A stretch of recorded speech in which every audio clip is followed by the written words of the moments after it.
Mark the Movie Man here for the final cut covering the New Horror Film Festival, and I am here with Ben Eisner.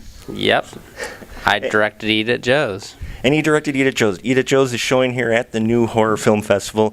Now, I got a chance to see it early. I was part of the committee to get to see these films ahead of time. And where did this idea for Eat at Joe's come from? I was hanging out with some actor friends, and one of them started talking about how he actually used to be a pickup artist. And I said, tell me more. And he proceeded to tell me there literally is a secret society out there that follows this manual called The Game, Penetrating the Secret Society of Pickup Artists. And it looks like a Bible. Like, it's like gold leafed and everything. And pretty much it's like this psychological method for getting the woman you want in the room in bed, and it's really creepy. And so we're sitting in this bar called Morton's. It's in Cedarburg, Wisconsin, and it's like a character in and of itself. It's just like this, it's eye candy for a camera. And it just kind of was this crazy convergence that, you know, we're talking about pickup artists in this amazing bar that I've always wanted to make a film in. And just like, it just dropped in my head immediately. I was like, okay, well, we're going to make a short film about pickup artists in this bar, and we did it. And it is definitely a character, and you do have some interesting characters in the film. And you have the book. Is that an actual copy of the book, or did you mock one up? Or? I mocked a book cover and title up just for legal purposes. I changed the name of the book and everything, but I use it as a really great prop to kind of, no pun intended, bookend the front and end of the film. So, yeah, it was inspired by the actual book.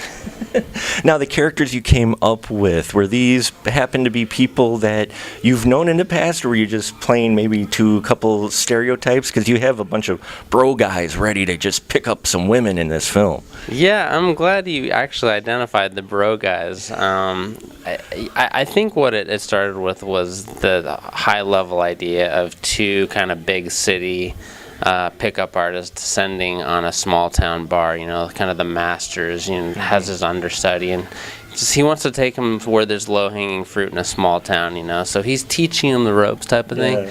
And I just kind of, I don't want to spoil it, but I just like the idea of having the women in the bar be one step ahead of these guys, you know, and you know, the whole idea of another character that was at the bar, you'll see at the end, this place serves sausages. Yes, they do. But they serve certain sausages to certain men, and, you know, just regular sausages to the men that have no ill intent. And so I've got a character in there that sits at the bar, and he kind of represents the typical man who wants to kind of save the damsel in distress on the train track, you know. And it's kind of like this real metaphorical look at, you know, maybe it's time for men to step back and know that women might have to be able to have the abilities to take care of it themselves. So. One of the great things about indie film I love is because you can cover social and current hot topics. Are you, when you're making a film like this, do you kind of expect or perceive that once, you know, people see it, there may be some blowback because, you know, oh my God, you're giving this message and how dare you? And, you know, does that change the way you approach the film, or you just go for it and say, screw you guys? Well, I never say screw you guys. I do go for it because, you know, I think that if you watch a film for literal meaning, it's just like, I think that I feel like literal interpretation of anything always will give you the lowest form of the meaning of what's really happening there. And so I see film as just this great metaphorical commentary on, really it's all about inward transformation. And so all of these little symbols and, you know, archetypes we see, like that I have kind of represented in Eat at Joe's, all of those are just kind of fingers pointing towards stuff for all of us to kind of contemplate ourselves. So I don't expect it to, I mean, I think a film is supposed to pose questions instead of give answers. So for someone to get bent out of shape, well, you have a message there. And it's like, well, of course, everything has a message, but my intent isn't to shove anything down anyone's throat. It's like I want to pose the question and let people chew on it. And so I had one person ask me, why did you focus on such a dark theme?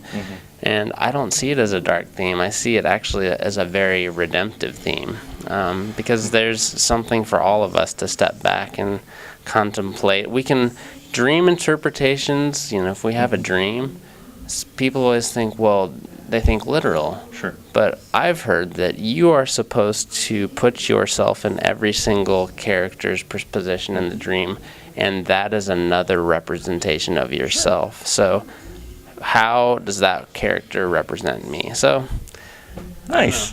That can be interpreted in any story. So well, it's art, so it's always subjective. So do you have anything on the horizon people should look for besides Eat at Joe's, or they can catch your other work? I'm actually working on a short right now called Crabs, which is a proof of concept for a feature-length film I wrote about a really good friend who dropped everything for the chance to make a documentary on a crabbing boat on the Bering Sea. And he was